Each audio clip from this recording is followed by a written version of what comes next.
안녕하세요. 오창익입니다. 인권연대는 정부나 기업의 지원을 사양하고 오로지 시민의 참여로만 운영하는 100% 순도의 민간 인권단체입니다. 1999년 창립 이래 한눈 팔지 않고 오로지 인권운동에만 매진해 왔습니다. 인권연대 회원으로 참여해주세요. 인권연대 회원이 늘어나면 그만큼 인권연대의 활동도 풍부해지고 활발해집니다. 인권연대 회원 가입은 인권연대 홈페이지를 참고해주세요. 감사합니다.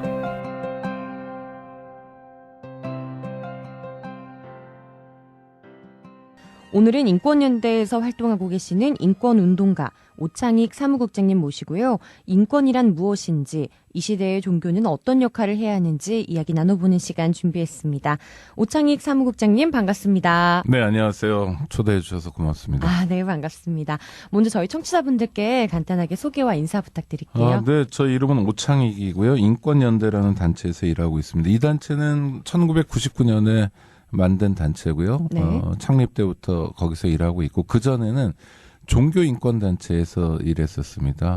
네. 종교인권단체는 어떤? 아니, 어떤 종교. 네. 네. 특정 종교의 네, 인권단체에 네, 계셨군요. 네. 어떤 종교였나요? 천주교 인권위원회 그리고 그전에는 천주교 정의구현 전국사재단이라는 데서 일했고요.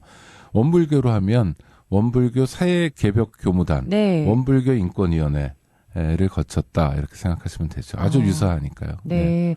말 그대로 이 인권과 관련된 꾸준한 활동을 하고 계신 것 같은데요. 네. 먼저 이 인권의 개념을 한번 짚고 넘어가면 좋을 것 같아요. 그러니까 인권이란 말은 일본 사람들이 번역해 준 말이어서 사실 입에 착착 달라붙는 말은 아닙니다. 뭐 전인권, 김인권도 아니고요. 죄송합니다 이거. 그런데 일본 사람들이 번역한 말인데요. 네. 영어로는 휴먼 라이츠를 번역한 겁니다. 그러니까 휴먼이 사람이 되는 건 쉬운데 라이트라는 단어가 권리냐는 건 좀 의문이 있어요. 그러니까 이게 그냥 권세권자가 되다 보니까 네. 막 파워 같은 느낌이잖아요. 갑질, 뭐 권력 이런 느낌이거든요. 근데 영어로 라이트라는 단어는 맞는, 옳은, 당연한, 마땅한, 바른 뭐 이런 뜻을 가지고 있습니다. 네. 그러니까 바르니까 정의롭기도 하고 인권은 사람의 권리이긴 한데 그냥 사람의 권리가 아니라 사람이 그런 권리를 누리는 게 당연하다, 옳다, 맞다, 마땅하다. 사람이 당연히 누릴 권리, 사람이 그런 권리를 누리는 게 당연히 누리는 게 맞다. 네, 이런 뉘앙스를 가지고 있습니다. 근데 한자어에서는 그게 잘 드러나지 않아요. 이를테면 남을 해칠 권리, 남을 괴롭힐 권리 이런 거 없잖아요. 네. 어떤 광신도가 뭐 회부를 할 권리 이런 게 있습니까? 없죠. 우상이라고 자기 마음대로 얘기해놓고 막 파괴할 권리 이런 거 없거든요. 만약 파괴한다면 그거는 권력작용이잖아요. 그러니까 갑질이고 네. 막 폭력이고 범죄고 이런 거 아닙니까? 인권이란 건 그런 건 아니거든요. 그러니까 당연하다, 정당하다, 옳다 이런 뜻을 포함하는 말입니다. 네. 참된 어떤 바른 것, 그렇죠. 인간으로서 마땅히 누려야 될 바른 것이라고 좀 생각을 하면 네, 좋을 것 그러니까 같아요. 그 여러 종단이 그러니까 인권에 대해서 관심 갖는 게 너무너무 자연스러운 거죠. 네. 네.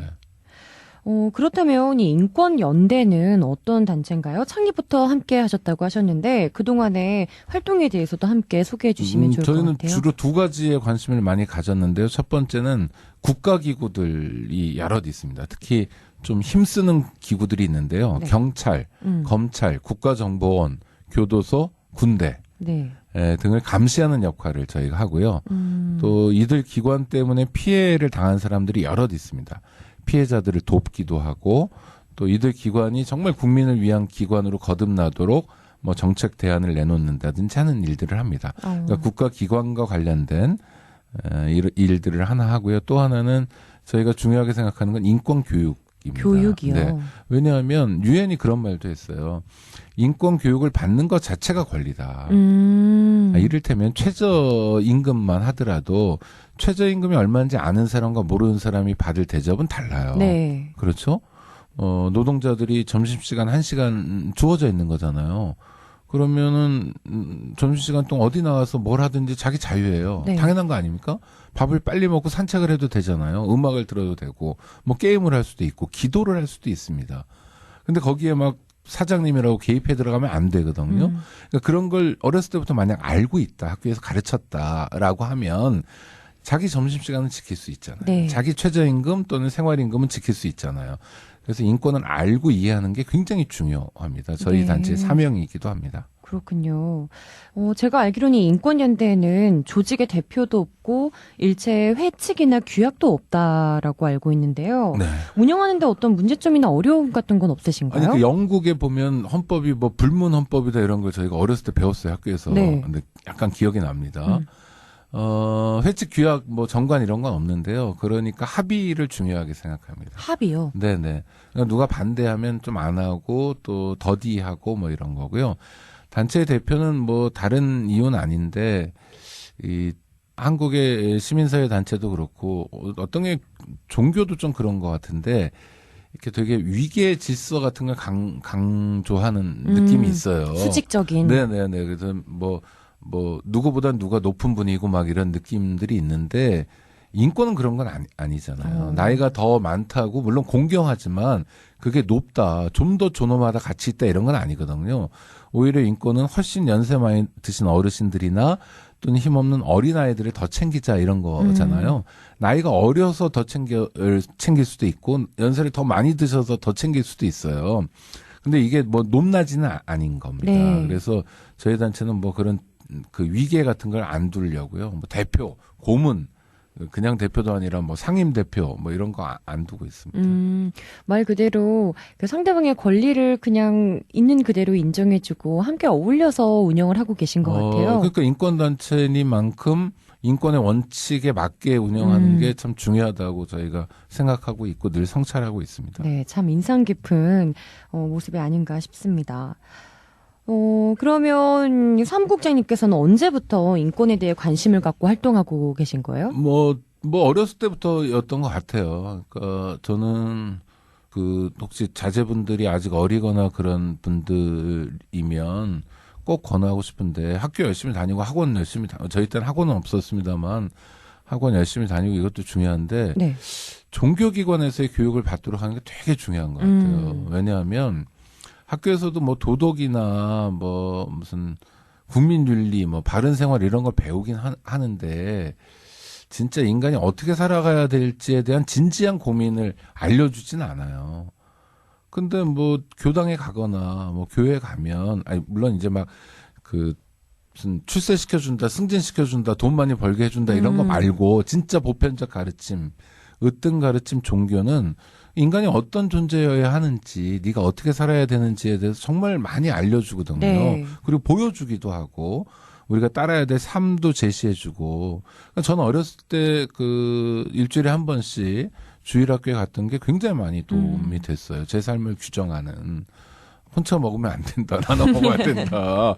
뭐 이렇게 욕심 부리고 사냐. 뭐 아니 그러니까 그게 어렸을 때부터 이게 스며들듯이 제가 그렇게 살고 있다는 건 아닌데 적어도 그런 지향을 갖고 그렇게 노력해야 되겠다는 생각은 하게 됐고요.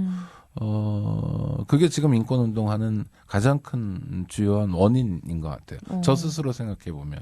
그러시군요. 네. 그래서 저 자제분들 있는 부모님들한테 꼭 부탁드리고 싶은 게 애들 보내라 교당에 네. 이렇게 진짜 그래서 뭐 일주일에 한두 시간만 시간 내면 되니까 훨씬 풍성한 걸 배우게 될 거고. 뭐 가족도 아주 더 행복해질 수 있는 애들이 행복하면 가족이 행복하잖아요. 그렇죠. 네. 네. 종교 교육을 꼭 받게 해야 된다. 네. 뭐 이런 주장입니다. 어떤 종교를 떠나서 그 종교에서 근본적으로 가르치고자 하는 그 가르침을 얻는 것이 참 중요한 그럼요. 얼마나 거네요. 좋아요. 잘 살라는 거잖아요. 네. 진짜 잘 사는 게 뭔지 한번 생각해봐. 우리 같이 기도해보자 이런 거잖아요. 네. 이게 일반 사회는 없어요. 그냥 돈 많으면 최고고 막 이런 가치밖에 없잖아요. 아주 천박한 자본주의, 가치라고 얘기할 수 없는. 그런데 진짜 제대로 된 옳은 말씀을 들을 기회를 가급적 부모는 줘야 되죠. 이건 저는 착무라고 생각해요. 부모 된 사람들이 마땅히 해야 될 일. 저도 아직은 자식은 없지만 네. 나중에 이제 꼭 보내세요. 자식이 생긴다면 네, 어렸을 네, 때부터. 이런 어떤 종교의 가르침을 함께 나누는 것은 참 중요하다는 네, 생각이 그리고 듭니다. 그 종교 청소년 뭐 어린이 종교 교육을 다 전문적으로 하시기 때문에 뭐 그냥 일방적으로 가르치는 것만 아니라 막 놀이동산도 가고 아주 싸고 저렴하게 그렇죠. 그러니까 되게 하여튼 되게 좋아요. 저는 되게 저 자신이 좋았고 네. 지금도 제가 살아가는데 어려움을 많이 겪기도 하겠죠. 저에게 큰 자양분이 되는 것 같아요. 네. 이제 그렇게 종교기관에 나가게 되신 것을 계기로 이렇게 인권에 대해서 꾸준하게 관심을 갖고 계시는데 현재는 또 경향신문의 오창익의 인권수첩이라는 칼럼을 쓰고 계시네요. 네. 네, 어떤 계기로 이거는 하게 되신 뭐 건가요? 특별한 계기는 없고 내 신문사에서 한번 써보라고 그래서 쓰는 건데요. 그러니까 이제 대통령이 탄핵당하고 이런 굉장히 중요한 변화도 있지만 그건 다 관심 갖고 있잖아요. 어떻게 될까? 뭐 7대1이냐, 8대 뭐 0이냐, 뭐 이런 거. 네.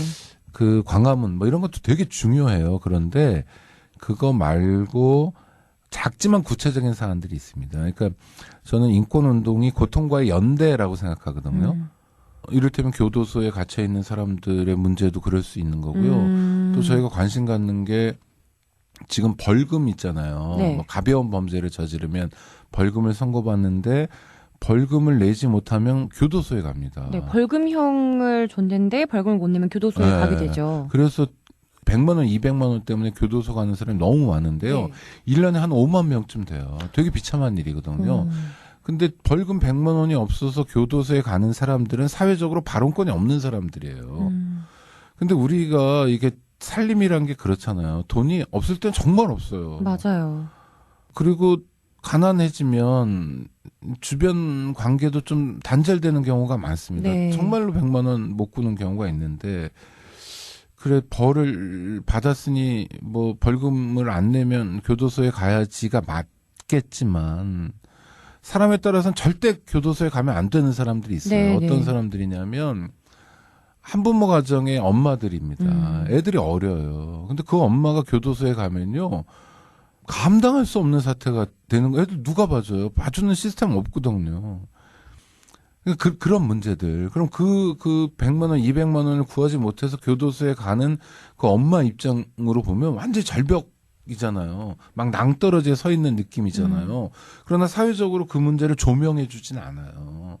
뭐 대통령 이런 분은 막 표정도 보여주고 막 힘내세요 이렇게 팬들도 많지만 그냥 보통 사람들은 그렇지 않잖아요. 그러니까 저는 인권 운동을 하는 입장에서 그런 분들을 그래도 비교적 많이 만날 수 있거든요. 네네. 그분들 얘기를 사회적으로 같이 나누고 싶어서 이제 칼럼도 쓰고 이렇게 원음 방송에도 출연하고 있습니다. 그럼 정말 이렇게 뭐 최근에 교도소도 직접 가보시고 네. 이런 좀 어려움에 처하신 분들을 만나게 되면 그분들과 직접 이야기하셨던 것을 칼럼에 이제 나누고 계신가 봐요? 주로 그러려고 하고 있습니다. 네. 사실 이렇게 인간의 권리, 인간의 존엄성을 지키고자 하는 것은 종교에서 가장 중요시하는 가치와도 맞닿아 있는데요. 오창익 사무국장님께서는 이 종교와 인권의 관계를 어떻게 보고 계시나요? 인권이란 개념이 사실은 굉장히 종교적인 개념이에요. 인권이 뭐냐에 대한 인류의 보편적인 기준은 네. 1948년 12월 12일에 제정되고 공포된 세계 인권선언이란 문건이 있습니다. 지금 우리 1년 365일 중에 달력에 인권이란 말이 들어가는 유일한 날이 12월 10일이에요. 네. 인권의 날 또는 세계 인권선언 기념일로 들어가고 있습니다. 세계 인권선언문이 대한민국 헌법에도 영향을 미쳤어요. 대한민국 헌법은 48년 7월에 만들어졌지만 세계 인권선언 한 3년 동안 작업을 하거든요. 네. 근데 그때 세계 인권선언을 만드는 사람들이 뭐 그 루즈벨트 대통령 부인, 루즈벨트 대통령 돌아간 다음이지만 일리노 루즈벨트라든지 뭐 이런 분들이 세계 각국에서 모여서 만드는데 자, 인간이 왜 존엄하냐? 인간이 왜 귀한 존재냐? 인간이 왜 인권이란 걸 보장받아야 되냐? 라는 질문에 대한 답은 종교에서밖에 못 찾는 거예요. 경전을 봐라. 정말 진리의 가르침들을 들어라. 그러니까 불교적 전통, 기독교적 전통, 뭐 기독교 뭐 또 무슬림 다 비슷하니까요. 이런 전통들이 세계 인권선언에 굉장히 녹아듭니다. 네. 그리고 당시에 생존해 계셨던 그 마하트마 간디라든지 이분은 힌디죠. 이런 분들을 직접 만나서 가르침들을 받은 걸 집대성한 거예요. 그러니까 그냥 시장에는 그러니까 돈 넣고 돈 먹는데 이런 데는 인간이 왜 중요한지에 대한 가르침이 전혀 없어요. 그렇죠? 거기 그냥 돈만 있는 거잖아요. 네. 그런데 종교 영역에 오면 그게 있습니다. 뭐 신을 닮았다는 등 뭐 여러 가지 이제 다른 표현들 그 종단에 따라 다른 표현들이 있지만 기본적으로 합치되는 게 있어요. 사람은 귀한 존재다. 네. 사람한테 잘해야 된다. 정말로. 이런 게 이제 인권이라는 단어로 응집된 겁니다. 그러니까 종교적 가르침을 사회적으로 구현하거나 실현하는 작업이 인권인 거죠. 그러니까 정말 그 뭐죠? 상식적인 종단은 그래서 원불교 마찬가지입니다. 원불교 인권위원회를 너무나 자연스럽게 가지고 있는 거예요. 네, 네. 인권 문제에 당연히 관심을 갖게 되는 거예요. 자, 사드 문제에 대해서 반대하는 것도 성지여서 성지를 수호하는 차원도 있지만 그것만 가지고 얘기하지 않으세요. 교무님들이. 평화를 지켜야 되고 그거 그렇죠. 견적이 안 나온다. 사드 들어가. 지금 얼마나 몸살을 앓고 있어요. 대한민국이. 이거 뭐 청일 전쟁, 러일 전쟁 때도 아니고. 네. 아주 보편적인 말씀이고 보편적인 가르침이잖아요. 이게 인권이거든요. 네. 인권이 바로 그런 보편적인 가르침에 기반하고 있는 가치입니다. 정말 이렇게 종교에서 말하는 인간의 존엄성과 평등의 가치는 이 인권의 개념이 생겨난 계기가 된 것 같은데요. 네. 국장님이 보시는 이 오늘날 가장 심각하게 인권이 위협받고 있는 부분이 있다면 어떤 것이 있을까요? 저는 뭐 많은 것 같아요. 어린이 인권도 심각하고 뭐 이주민들, 탈북자, 어르신, 여성, 성소수자, 또 지역차별 여전히 정말 무슨 전근대적인 지역차별도 있고 막 다 있잖아요. 네. 그런데 저는 한국의 인권 현실이 특정하게 누군가를 찝어서 그 사람이 인권 침해를 많이 당하고 있다고 얘기하기 어려울 정도로 한국 사람들 전반이 인권 피해자라는 생각이 들어요. 왜냐하면 태어나서 20년 동안 사망 원인 1위는 보통 국가에서는 다 사고입니다. 태어나서 20년 동안 사람이 죽었어요. 어린이 청소년이 죽었다면 그건 사고예요. 교통사고 같은 네. 거. 근데 대한민국은 달라요. 대한민국 전반부 10년은 사고인데 후반부 10년, 그러니까 10대죠. 10대. 10대 사망 원인 1위는 자살이에요. 20대도 사망 원인 1위가 자살이에요. 이런 나라 없습니다. 30대 사망 원인 1위도 자살이에요. 40대에 가서야 사망 원인 1위가 암입니다. 그래서 대학생들이 그런 얘기해요. 못 견디면 자살이고 견디면 암이라고. 끔찍하죠. 정말 끔찍하네요. 네. 아니 그 노인 자살도 되게 많아요. 노인 자살도 우리가 전 세계 최고입니다. 그러니까 그 사람이 부자든 어떻든 간에 지금 속이 굉장히 허하게 빈 거예요. 안전망도 없고 불안하고 정말 죽음의 그림자가 뒤에 이렇게 드리워져 있는 것 같은 상태인 거죠. 그러니까 이렇게 많이 자살하는 나라가 이게 인권 문제가 뭐 누구만의 문제다, 어린이만의 문제다, 이주민만의 문제다, 뭐 성소수자만의 문제다라고 얘기할 계제가 아니라는 거예요.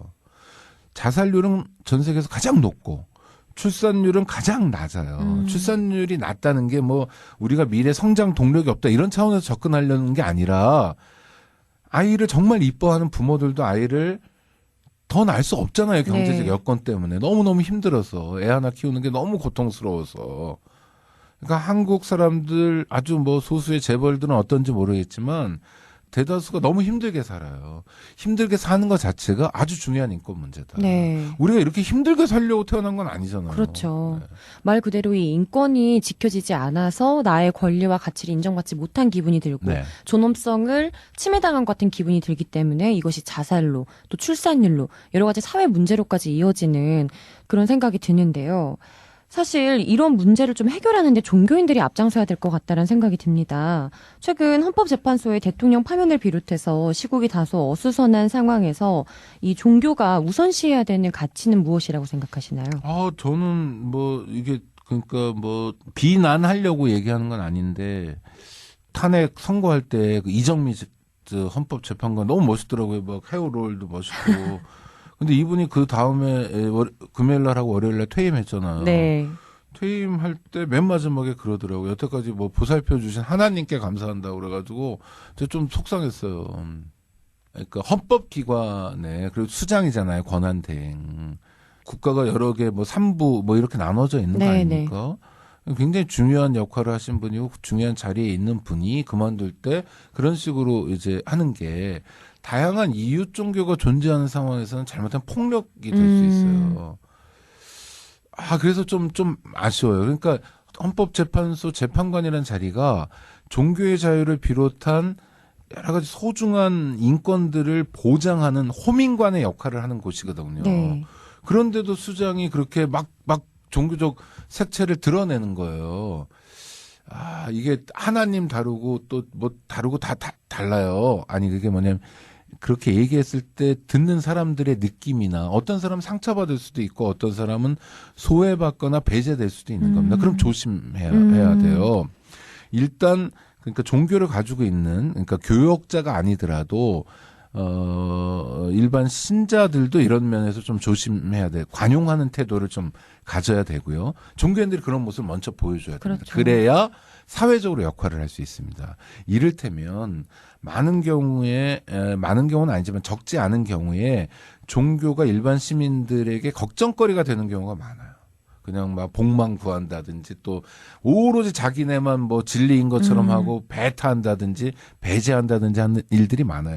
그게 아니라 최소한 종교 간에라도 사이좋게 지내고 관용하고 이웃 종교가 될 수 있고 이런 토대 있잖아요. 이런 토대, 관용의 토대를 만들어 놔야 그 다음 단계로 사회에서 역할을 할 수 있는 거예요. 그러니까 사람들을 죽어가지 않게 만들 수 있는 아주 원천적으로 중요한 힘이 종교에 있습니다. 네. 근데 그 힘을 못 쓰고 있는 거예요. 지금 엉뚱한 일을 하느라고요. 자기네 성장, 부흥 이런 것만 생각하느라고. 그래서 좀 답답합니다.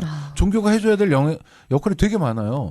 죽어가는 사람들 손 잡아줘야 돼요. 잠깐 한 번만 더 생각하자. 괜찮아. 살 수 있어. 한번 이거 읽어볼래? 이거 우리 얘기해볼까? 이런 역할을 많은 분들이 해주셔야 돼요. 그렇지 않습니까? 네. 정말 죽고 싶은 사람들에게 생명을 주셔야 돼요. 그런데 종교 내부의 문제 때문에 아직 못 그러고 있는 경우도 많아서 아쉽다는 생각이 듭니다. 네. 정말 이럴 때일수록 우리 종교가 이 인권의 가치에 대해서 다시 한번 돌아보고 그 가치를 생각해 봐야 하는 때가 아닌가 싶습니다. 자, 끝으로 둥근 소리 둥근 이야기 청취자분들께 하시고 싶으신 말씀이나 전하고 싶으신 메시지가 있다면 한 말씀 부탁드리겠습니다. 인권 문제라는 게 특정한 사람들, 굉장히 힘든 사람들, 뭐 교도소에 갇힌 사람들만의 문제가 아닙니다. 경쟁이 굉장히 치열한 상황에서는 우리 어린이 청소년 모두의 문제이기도 해요. 노동시간이 가장 긴 대한민국에서는 노동자 전부의 문제이기도 합니다. 그러니까 인권 문제는 곧 나의 문제, 우리의 문제라고 인권 문제를 들여다보기 시작할 때 해결할 실마리도 찾아낼 수 있습니다. 네. 정산종사님께서도 이 남의 정당한 의견과 권리를 침해하고 구속하지 않는 데에서 우리의 진정한 자유와 권리가 나온다라고 말씀해 그럼요. 주셨거든요. 네, 맞습니다. 말 그대로 인권이 멀리는 것이 아니라 이 정당한 것을 인정해 주는 것, 네. 거기서 시작하지 않을까 이런 생각이 듭니다. 자, 오늘은 인권연대에서 활동하고 계시는 인권운동가 오창익 사무국장님 모시고요. 인권이란 무엇인지, 이 시대의 종교는 어떤 역할을 해야 하는지에 대해서 이야기 나눠봤습니다. 사무국장님 오늘 좋은 말씀 감사합니다. 네, 고맙습니다. 안녕하세요. 장발장은행의 대표를 맡고 있는 홍세화입니다. 200만 원, 300만 원 벌금을 내지 못해 감옥에 갇히는 분이 매년 4만 명이 넘습니다.